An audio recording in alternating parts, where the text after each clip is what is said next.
Sementara itu, upaya penertiban terkait pelaksanaan PPKM darurat dengan menutup sementara usaha non-esensial terus dilakukan aparat.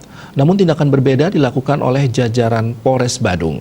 Selain menutup sementara usaha-usaha non-esensial, pemilik usaha bersangkutan turut mendapat bantuan kebutuhan pokok.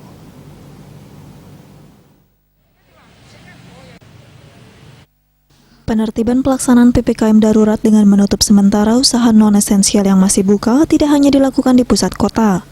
Jajaran Polres Badung juga melakukan penertiban usaha non-esensial di wilayah Mengui, Badung.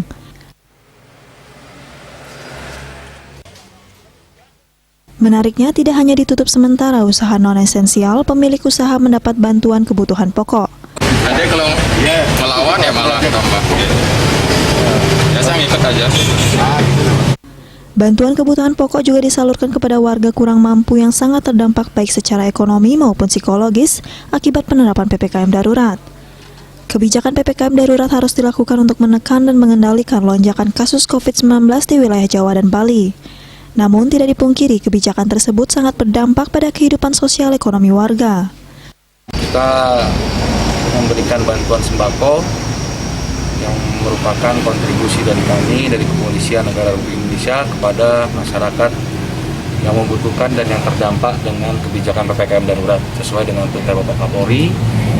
Kami Polres Badung melaksanakan, sebenarnya kegiatan sudah dilaksanakan di 3 hari yang lalu. Tapi hari ini kami ingin lebih menyasar kepada saudara-saudara kita yang memang saat ini dengan kondisi PPKM darurat banyak yang terpengaruh baik secara kesehatan karena memang COVID juga tinggi dan juga secara ekonomi.